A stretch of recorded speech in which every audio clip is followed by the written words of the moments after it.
Hello, everybody. We're on the Homefront Live. We're happy to have you with us. You might be listening to us live on the radio at WILI AM 1400 and digital 95.3 FM. We're also recording this for YouTube, so the show's available 24/7 whenever you want. We try to cover local stories and get them out on YouTube, on radio. They also air on WECS up at Eastern. So our guests today are going to focus on veterans issues in Connecticut. This will be the third in our series looking at the Windham Regional Community Council. And for the second half of the show, we're going to take a look at Thread City Classical Dance. They're about to begin their summer program. They have many programs and many styles of dance, and we're going to have some people on for the second half of the show about that. But right now we're going to begin. I'm very happy to have Jeff Beadle back in the house again. He's the Executive Director of the Windham Region Community Council. Welcome back, Jeff. Nice to be here, John. Always. Thanks for the big invite. You bet. And I'm also happy to have in the studio again, as Woody Woodbury. He's the Director of the Windham Veteran Advisory Center. He's been there now since 1995, quite a few years. Lots of stories to share about veterans coming in our community. So welcome to the program, Woody. Great to have you here today. Thank you, John. It's a pleasure to be here. So I think for a nice starting point is a little context of where the program originated. And it started with WRCC in 1974 when it was started as an agency, and then veterans became an issue of concern, and that's where Jeff will give us an idea of the roots. And then he can talk about how he brought Woody on board and how things are for us in Eastern Connecticut. Thanks, John. You bet. Just for a little bit of history, the WRCC itself was incorporated back in the late 70s. And prior to our involvement with veterans issues, the vet services were actually operated on a very part-time basis out of the town of Windham and the town hall. And at a certain point, what turned out to be 1995, the town of Windham approached us and asked us if we'd be willing to sponsor and host the program within our family of services.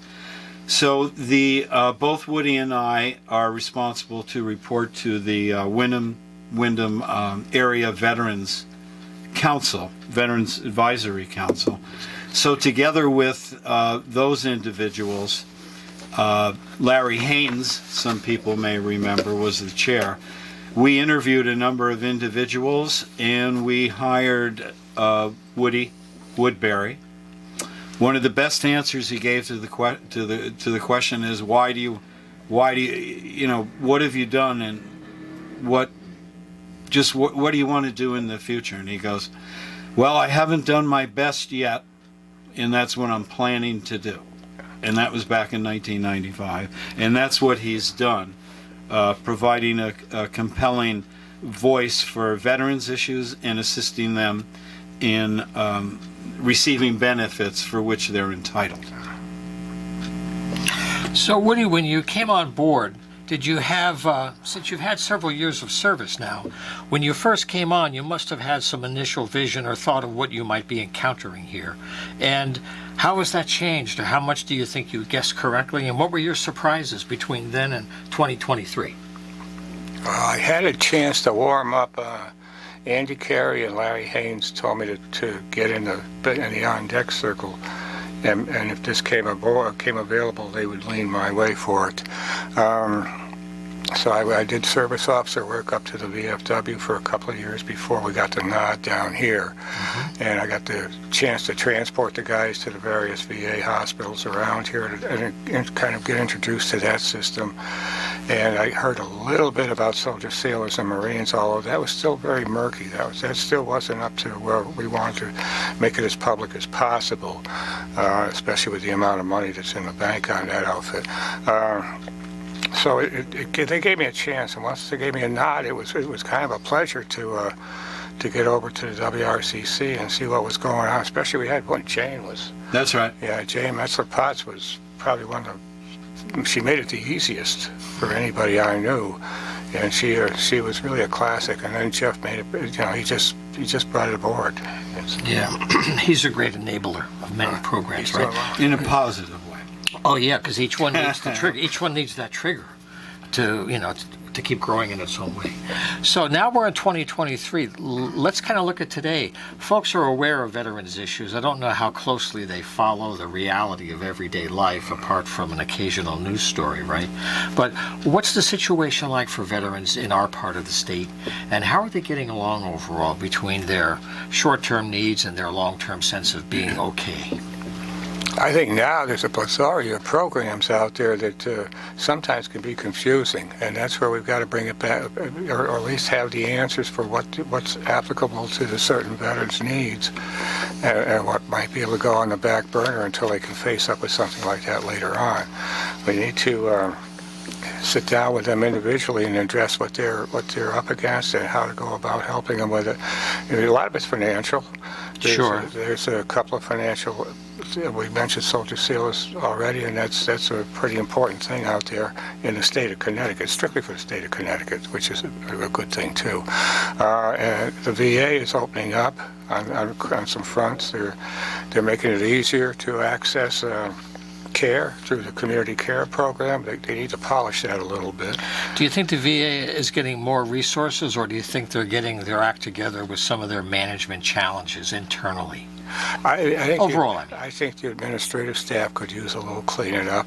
The medical staff has always impressed me with their professionalism and their dedication. They're hands-on. But when it comes to getting something through the administrative staff, you have to go about it carefully, and you have to be ready to lean into it. Yeah. But it is there, and it's doable. So if you've got the time and you can sit back and keep going at it, you can accomplish quite a bit.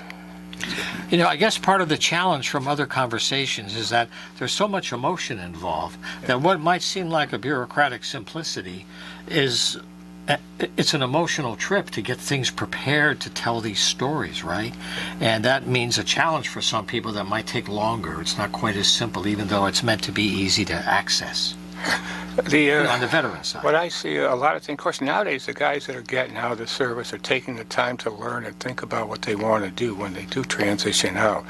In 1968, when I got out, all we wanted to do was go home and forget about it. Mm-hmm. But nowadays they're sitting down. They've got a lot more programs while they're on active service to help them to accomplish their wants when they get out.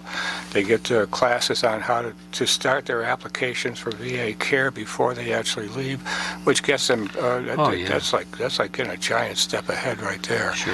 And then they don't have to get out of the service and look for somebody like me to help them make the transition. So they're way ahead. Back in the day, we got out and they said, well, if you're not World War II or something, you might have to sit back in the back of the class for a while and wait. Mm-hmm. That wasn't always something the guys wanted to hang on for.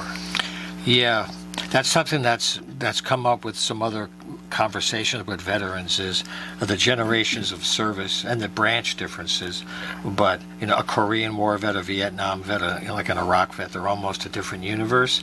And sometimes the unity is there, but acting on it sometimes brings up differences, right? It's not political; it's experiential. I found that in a desert is not the same thing as in a desert in the middle of World War II. It's a different frame. I found that the most neglected group of veterans that I've dealt with are the Korean veterans. The World War II guys, and they earned everything they got, mm-hmm. got quite a bit handed to them, and they were, of course, they were the greatest generation. Nobody can, I will never argue that. Yeah, they kind of overshadowed the Korean vets for quite a while. And the Vietnam vets came back, and I think maybe we were a little more vocal. A great many of us were vocal about certain things. Mm-hmm. And we were on the front page before those guys ever got a chance to speak up. I've seen that in medical care, and I've seen that in social circles. So in the veterans organizations, the Korean veterans never really participated to the point that the World War II guys and ultimately the Vietnam veterans did. And there's still the MIA issue. A friend of mine, Bill Dumas, is a video producer. He did a documentary about how many are still missing in Korea that they know are still there. They can't locate them. And the governments are not cooperating, and it's been a real obstacle just for families, too. That's got to be a very difficult place to be right now. I just dealt with a veteran who was on a DMZ, about 10 years ago, and he said they actually used Agent Orange on the DMZ, and that's starting to come to the surface, where I put a veteran who unfortunately passed away 2 years ago in for 100% disability to the VA, and once we established that he'd been on the DMZ during that period, he got it. Now, you mean the demilitarized zone, DMZ, Yeah. right? That's an area that's supposed to be safe, Yeah. right? It's supposed to be safe and not toxic the way it was, apparently. Yeah. I wouldn't want to be a military personnel in South Korea right now. Last I heard, there was only about 38,000 of them down there, and the North Korean Army, I think, outweighs them at least 10 times. Yeah. I wouldn't want to be around there. So, Jeff, let me ask you a little larger question now, because we're looking at time.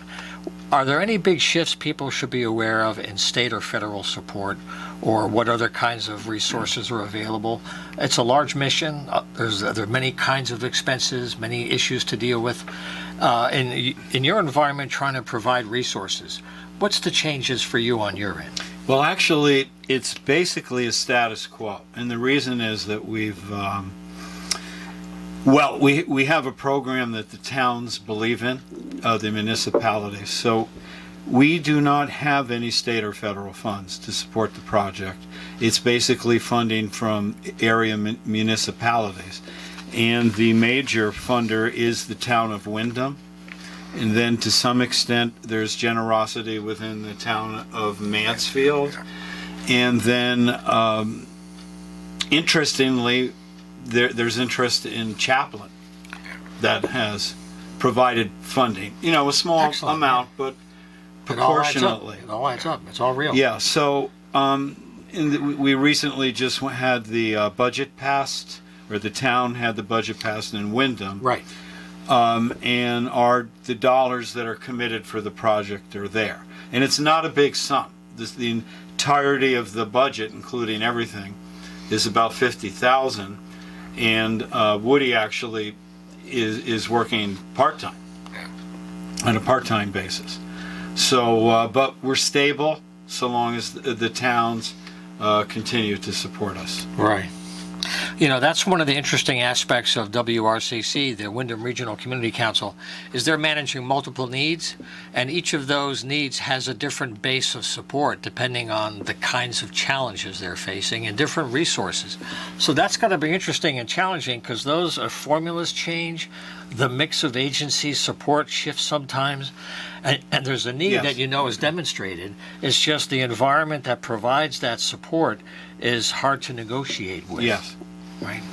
Well, the thing I have to say in a very positive way Yeah. is that regardless of who is headed up the various municipalities, there was a move at one point where some folks thought that the program should move back into the town hall and so forth. But the Veterans Council believes that we're in a very good position right on Main Street, right on the bus line. We're known. Woody's established there. It's very easy to do. But what I want to do is give credit to the towns who've continued to support us, irrespective of who's in charge. You know, who is the chief elected official, and That's right. what party has more seats at the table than the other. That's refreshing these days.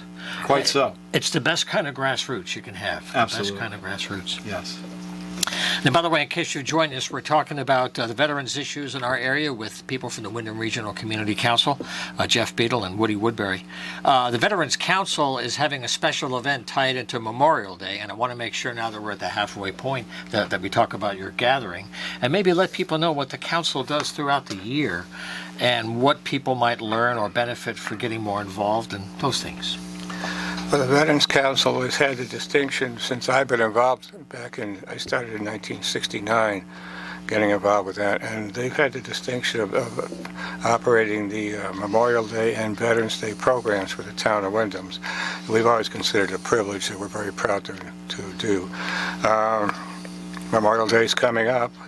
Joe Townelli made a great flyer up. Christopher Paulus, our president.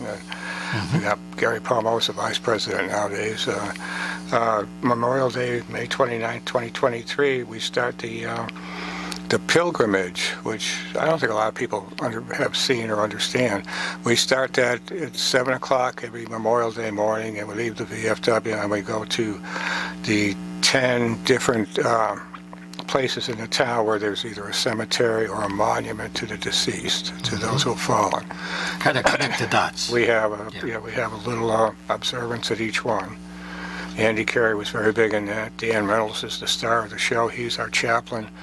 And then we move on to the next. And we used to do it at 7 o'clock. This year we're going to go to 7:30 so that there won't be a long break between the last observance at the Greenway and the major observance at Memorial Park. Sometimes we would lose too many people, and it was better off just to have a quick break. And, sure. At the park, we'll start at 11 o'clock. This year, we just got confirmation from the National Guard that we're getting the flyover, and we're going to have some participation in marchers from the National Guard for the parade. We're getting a band. We haven't had a band for a couple of years. Oh, great. And so we're the high Do you school. know who they are? We'll give them a tip of the hat. Wyndham High School is coming forward. They're terrific. Yeah. Okay. Yeah, There you go. they're going to be there. So it looks like we're leaning back into a parade that's appropriate. So it should be a good day. We also do Veterans Day for the town of Wyndham. We're very proud to do that, and it's a little bit more scaled down because it's chilly and whatnot. But it's along the same vein that we pay respect to the what the day is supposed to be. Right. And we'll get down to that later on. And outside of that, there was a time when I started in '69 with this, when they used to have 20 or 30 guys on the Veterans Council. Now we're down to about 8. We could use a little bit of help, anybody who wants to. Our next meeting will be September 10th at 11 a.m. at the VFW in Willimantic. We take the summer off after Memorial Day, and we'll start the Veterans Day planning. They used to put on a Veterans Day ball at the Armory. That's right. I remember a couple of those events, and they used to actually hire an orchestra. Unfortunately, we don't have the funding or the personnel to do that anymore, but those were the days. And they had the funding was mostly spent on scholarships for Wyndham High School. So their purpose was to keep whatever they did within the town of Wyndham. We've tried to keep that the same. Well, you know what I hear people talking about informally, because we have the Shabu stage now and this beautiful park area, they try to kind of co-leverage assets, and they collaborate on a larger event because each one might not be able to do it alone. But with a common theme of unity, you share a little labor, whatever money you may have, and they can do something to organize and sign it out at the same time and use it. So that's something that might be a nice thing to think about, because there are other needs that all relate to this, and I'm sure the town wouldn't mind a collaboration application. It's a great idea, right? We'll bring that up on September 10th. Yeah. Yeah, I'll kick it around Memorial Day with the guys. Sure. So if you go to the Wyndham Regional Community Council website, there's information about who the people are and the kind of things that they do, and the programs are all there in detail. And for people that visit the Veterans section, I wanted to ask a couple of things. How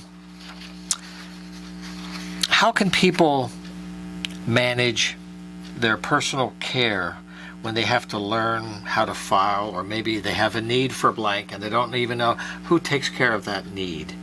So it's not like a 411 information directory service, but if I'm a vet and I have a particular need and I go to 211, there's a big bureaucracy that may help me out. But you can help me zoom in. You know my life. You know exactly what my needs are.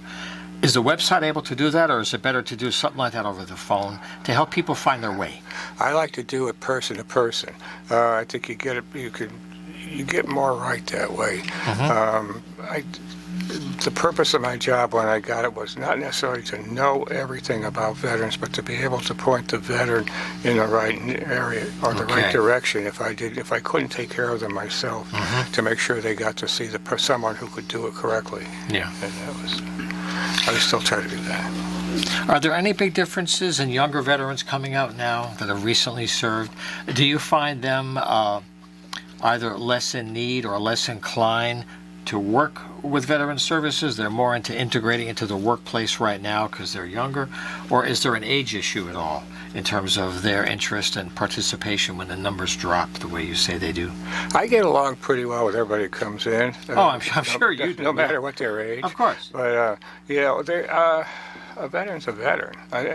Once you establish the fact that we can speak the same language, I think we can accomplish just about whatever we need to do for that particular person and their family. The big thing is to make sure the family doesn't go without. Is there anything that the general public can do to become more aware, or when you talk to people and learn more about their needs and how it plays out maybe in everyday life? Are there lessons learned that you see that the public don't know yet, where they can add to a problem, make it more difficult, or their small everyday things can have a real impact and they're not even aware? The VA has programs that they're putting out, they're bringing around. The Soldiers, Sailors, and Marines Fund is finally opening up, and they're coming into the younger guys' theater now. There was a time when you had to be a member of the American Legion before you got a dime out of them. Now that's changed greatly, and Wow. even though the American Legion still operates the fund, which is a state fund, they operate it for every bona fide veteran. Good. That qualifies under the aspects of the state of Connecticut. So. Makes sense to me. Now, for today, too, one thing I wanted to also ask Jeff, when you look at issues, people hear about people who now are getting ill, they served maybe a decade ago. We've learned 30 years ago, 40 years about Agent Orange in Vietnam, and you just made reference to that horrible chemical. And people are still struggling decades later. Now it's a lot of veterans in those tar pits you mentioned, exposed in Afghanistan. They didn't even know at the time how bad it was to just stand there. And now they're sick. Are you seeing any more awareness that people can respond more quickly now than they did with Agent Orange because they learned a lesson? Or is that a not good assumption? It's taken those guys, they were taking the same path we took as Agent Orange veterans for a while. Now they're starting to break out and they're being a little more vocal, which they gotta be. Yeah. And the VA, unfortunately, for a while was taking the same path they did with the Agent Orange veterans, which was they're gonna wait and see how many of us drop before they're gonna do anything. And that was, we don't wanna see that with these new guys because I think they've got more problems from more carcinogens than we had. Yeah. Well, that's true for many parts of our life today. There's so much more chemical involved in all of our stuff. Yeah, the information isn't coming any quicker than it did before with us as to how much they've discovered and how much they know what they're doing. So Right. I would like to see that brought forth. I'm sure the government wants to make sure that they're telling the right thing when they tell it, but I would like to see that brought forth a little more quickly. Yeah. Well, we're very happy to have you guys here in the studio today. I want to give some contact information. WRCC is at 872 Main Street, right in the heart of downtown Willimantic, a few doors away from where we are now, actually. The main phone number is 423-4534, 860-423-4534. And if you go to the website, you can find out about all the programs and then make an appointment to have a chance to meet with Woody and learn about those forms or whatever you need to do to implement your solution. I think the website's changed, Jeff. Is it wrcc.online now? That's what popped up today. Is that the actual? Yes. Okay. So the website to reach the agency to get all this information and to keep up with new events during the year for all the programs is wrcc.online, and you'll be all set to go. Or simply give us a ring, There you go. or email us. Yeah. Many modes of communication now. Yeah. But as Woody has stated, it still comes down to, with all the services we do, it's one-on-one, get to know the person, what the issues are, and then look for the resources that are out there.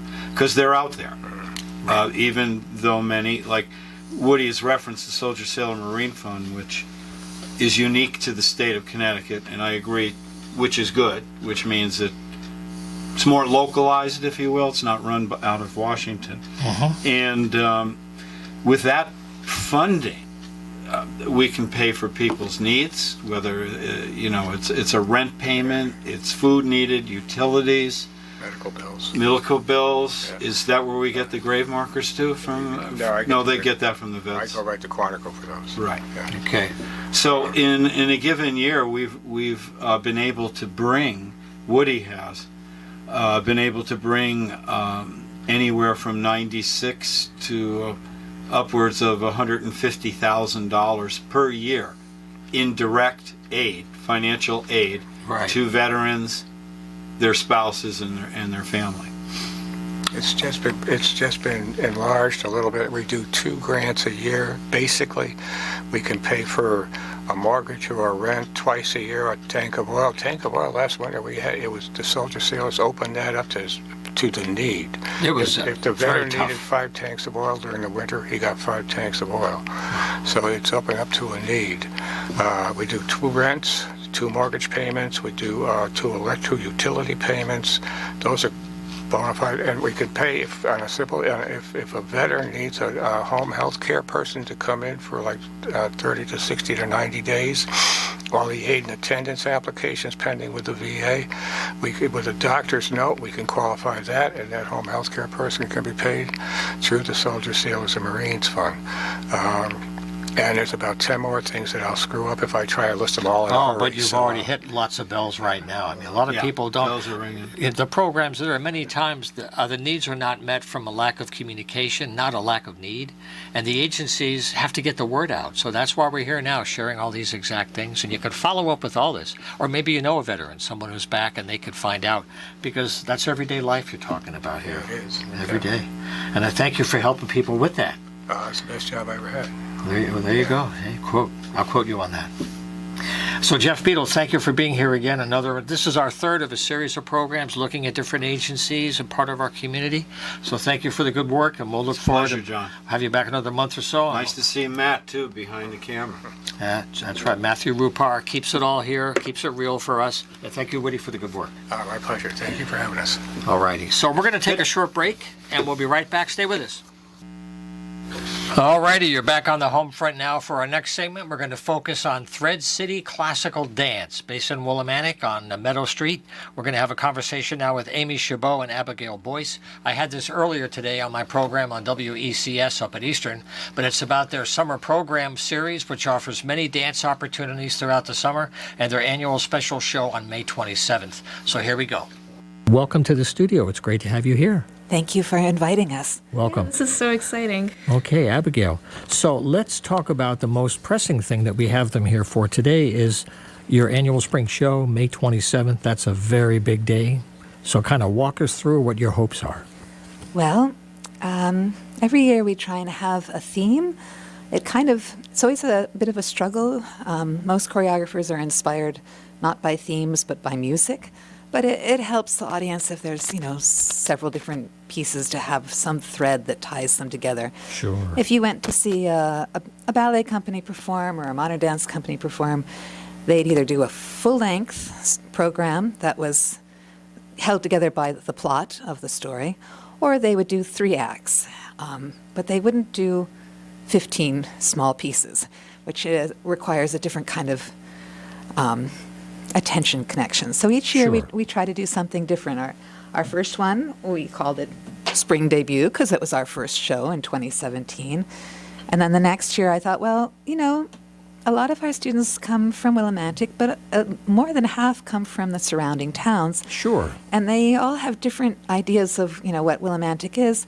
Some of them are not always positive. And I thought, well, let's celebrate Willimantic. It's a cool town. It has an awful lot of interesting things to it. So we did celebrate Willimantic, and we had Yeah. a frog. We had the frog bridge on our T-shirt. Very appropriate. And A we- beautiful image. We celebrated the flowers, the gardens on the bridge. We celebrated the Victorian days. We celebrated the Chronicle. We did a whole dance with newspapers. Oh, that's cool. We did Jules Verne, all sorts of. We did Swiftwaters. We did the spring over at Lauder Park. It was kind of fun. The newspaper one was a little tricky. It's like, well, I thought that'll be easy. We'll find some music from one of those 1930s newspaper movies, or maybe that Broadway show Newsies, but nothing quite worked. So I ended up using as a background of a documentary on a printing house shutting down that printed some Boston paper, the Globe, I suppose. It was interesting. Yeah, well, it is, because you're bringing the dance form to storytelling that people don't usually associate it. It's a stretch, but it's not, too far. And it brings the form movement into it. And it taught our kids about some really nice things about Willimantic. It's a special place.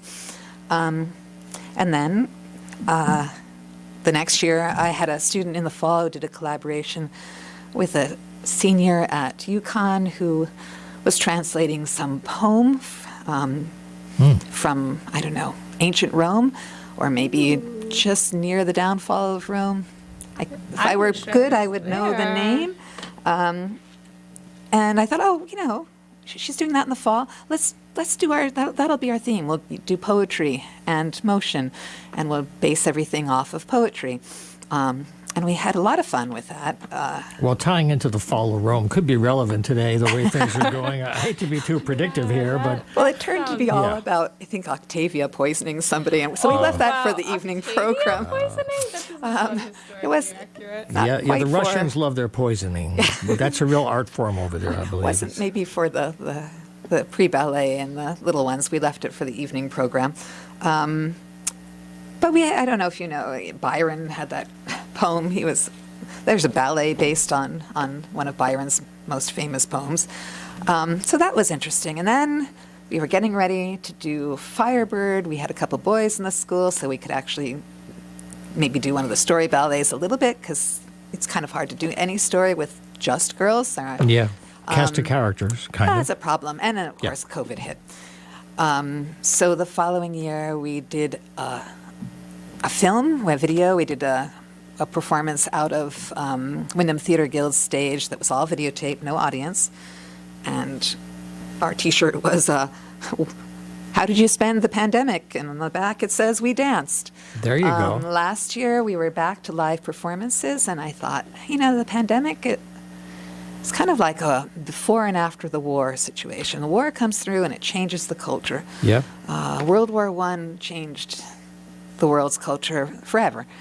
And I thought, well, for these kids, what did they have before the pandemic that they want to make sure continues forward? And so that was our theme, treasures saved for new beginnings. This year, I was like, what shall we do? Well, people always, when I had to kind of fight to keep the word classical in our school's name. People are like, well, let's just do classical's off-putting, and that sounds stuffy and whatnot. And I was very committed to the fact that we do classical format training. I'm interested in the process of refining day after day, refining your technique. Classical ballet has a 600-year tradition that built up this technique. I think it's good to go with it. So I said, let's examine the word classical. We can use classical music. Yeah. What does that mean? What does that mean to our dancers? What does that mean to our choreographers? Well, I study Tai Chi, and it's about the form. Movement in form. You change the form, it changes the movement. Those kinds of things. It's true. And, and classical is one of those words. What does that really mean? Classical music, specifically, what to a music historian, that means a very specific period. To the kid on the street, that just means anything with a violin in it, And I think of ballet as kind of being like a piano. We've had pianos for a couple hundred years now, and boy, it's our entirely different styles of music that come out of it. It's a tool, it's a structure, it's a way of moving. So in case you've just joined us, I want to mention right now our topic is Thread City Classical Dance. The website is threadcityclassicaldance.com, and it's loaded with information to follow up on the things that we're talking about today, because the other forms of dance that are connected involve belly dancing, tap, and jazz.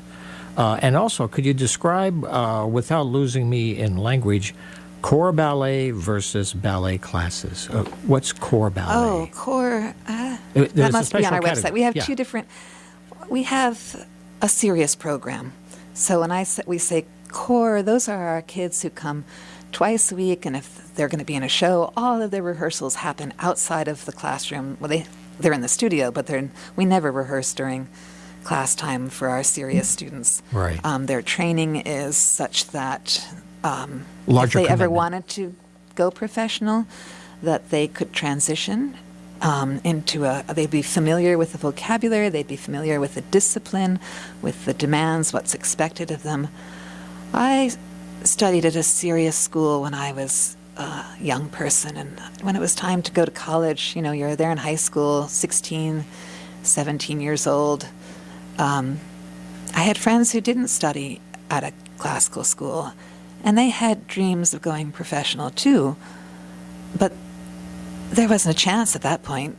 People start joining companies at age 16. They apprentice at that age. And although these kids had been in a school since they were 3 or 4 or 5, it was not the path to a company. They didn't have the background. They didn't have the training. It had been kind of a recreational show busyness type place, whatever we can make money off of the kids. I just thought that was evil. So I didn't want to be part of that anymore. I wanted, if you wanted to go professional, that you were in such a place that you could make still a transition to conservatory training. We don't have the background for our kids they don't have the resources to come 5 days a week. I would love to see them 5 days a week, time but they and money. can't, That's right. and their families. But they're not in such a place that they couldn't move to a school or a program that would do that. It wouldn't be putting them back in with the 8-year-olds. Yeah. Well, speaking of students, let's bring Abigail in now. Welcome to the program, Abigail. And I wanted to ask you, too, you've been with the ballet company now for 2 years studying. What led you to want to make a commitment to this compared to other activities that you could have been doing? Something drew you to this, so what was the magic that worked for you? When I started, it was like in 2021 of February. So we were like trying to come back from the pandemic.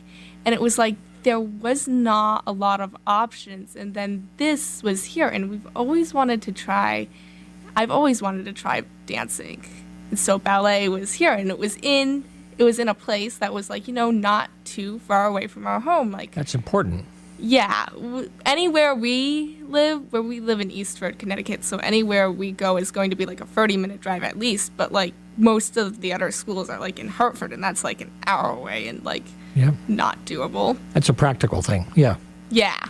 And so this was here, and then again, when I started, I was like about, 13 going on 14. I've only been dancing for 2 years, so like I was an older student. Like, what other studio could you really find that would want to take me in, because I'm old and obviously like I didn't know anything. Oh, yeah, you're old and in the way, right? There you go. Yeah. Well, talking to Pancho Villa over here. Bad jokes. I'm sorry. I have to apologize for that one.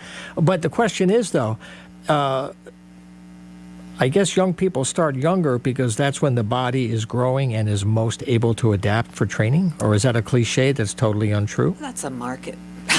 Okay. That's kind of a business. I mean, in Europe and the top schools, really a child developmentally isn't quite ready for 90 minutes of focused work. I mean, before the age of 7, it's play mixed with movement. Yeah, you're still developing the brain, too, frankly. Yeah. That's part of it. It's just, sure, there will be one kid here or there whose brain is put together a little differently than others and can maybe focus, but the average kid, it's not. But in America, we seem to think our kids have to start at 3. So if we don't accept them at 3, they don't come back. They don't say, I have to wait until I'm 7 and come back then. So we give them a little experience with dancing, and we let them have some joy of movement. But you wouldn't find a top school like Paris Opera or Russia. I mean, sure, there are like clubs that do recreational dancing for little kids, but the serious stuff isn't done at the young age. And then sometimes it's hard for them to transition from play-based to suddenly now we're going to all stand in a line and we're going to work on turning out and pointing our toes. Sure. That's a kind of an adjustment. And I think even our schools aren't, I don't think kids now are set up to learn in the same way that they might have been set up even in like the 1930s or 40s. They don't sit in rows, when they're little. Sure. which is probably a good thing. But Well, you know, when I went to the website, if I could take the role maybe of a parent, someone who's going to be Sure. supporting this, when you look at the schedule, there are many, many kinds of options. And the question would be, without losing us in lots of details, what are the different levels where a young person might fit in an appropriate space, depending on their age or maybe their interest in tap or jazz or stylistic differences? sure. Yeah. We see our tap and jazz, and this summer we're offering belly dancing because there's somebody in Lebanon who would love to. I don't know if they're in Lebanon, but they'd love to use our space, and that's a classical form too. Say you have a 3-year-old who loves to move, we bring them in. They dance with other kids. They learn to skip. They learn to twirl. They, learn to jump and point their feet. They have games mixed in with their teaching. Then if you get to about a 6-year-old, about when kids are starting to go to school, we have something called ballet basics, and we give them an hour of a class. They have maybe a half hour of working at the bar, and then they have some skills that they learn in center. And both of these kids get the chance to perform. That's a big goal for the small children. It's all about the costumes. Interestingly enough, by the time our students are choreographing their own dances, a lot of them are choosing kind of practice clothes. What they're really interested in is the movement. Okay, so that's our pre-ballet and our ballet basics. When we get to our core program, it's a 90-minute class.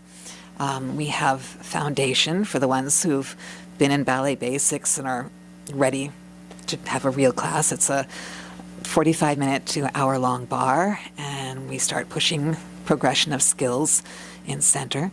And it's just a constant refining. So we have, students from age 3. Well, the core program can be kids from age 7 to, high school kids, adults. Right. That's a lot of years. We split it into 4 levels, and depending on the skills of the kids that are in the school at that time, we divide it up according to them, to where they fit best. It could be 1 year. What would have qualified as advanced 3 years later might be what we're giving our intermediate kids. It's Wow. it depends on the skills and the ability to focus of the kids. It's not a set thing. Oh, this Yeah. year you learn this. Right. So, Abby, what's the best thing out of all the things that you take away from your experience? What are the things that you would tell somebody else make it the most fun for you? Well, it's just been a good experience overall. Like, it's been good to get out of the house. I'm homeschooled, so I am home a lot.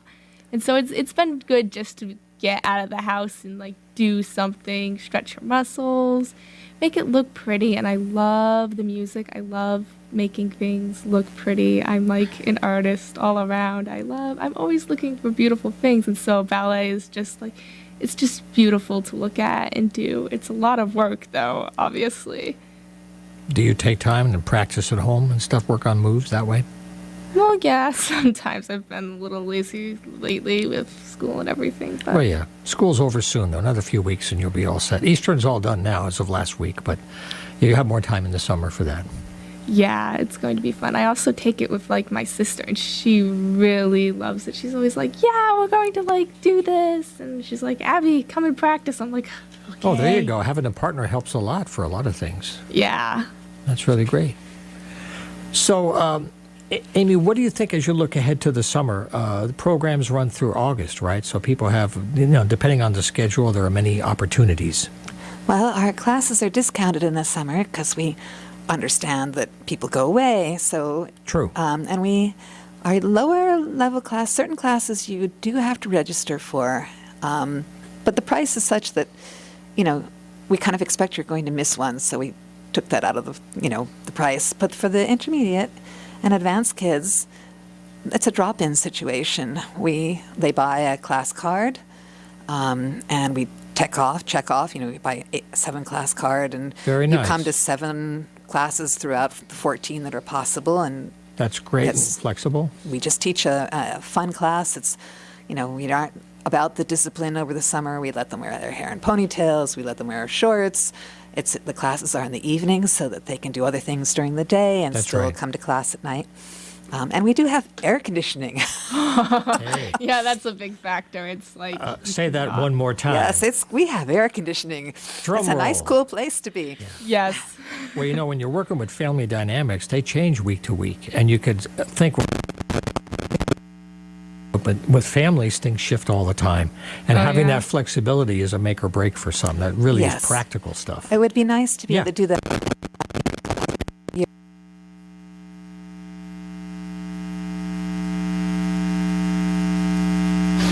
Okay, I think we had a playback issue and we lost our very last minute of that program. So sorry for that confusion on that. It's a rebroadcast of a program that I did earlier today on WECS up at Eastern. I do a program there called the Pan American Express on Wednesdays from 12 to 3. And it's very similar to the format we have here at WILI, except we also include lots of music from across the Americas, Central America, North America, and so forth. So anyway, the ThreadCityClassicalDance.com is the website that they were talking about. And if you go there, you can find out about the classes and the schedules. The location is 25 Meadow Street, right here in the Willimantic area, right here in downtown. And their special spring show is on May 27th. So you can find out more about that and all the dancing for the summer. So I want to thank Amy Chabot and also Abigail Boyce for being on that interview. See, the world isn't perfect. When it gets into digital, everybody gets very impressed, but it's still, you know, a $50 O-ring blows up the Challenger and a little glitch in the computer chip, and I lost a little bit of the show. But that's all right.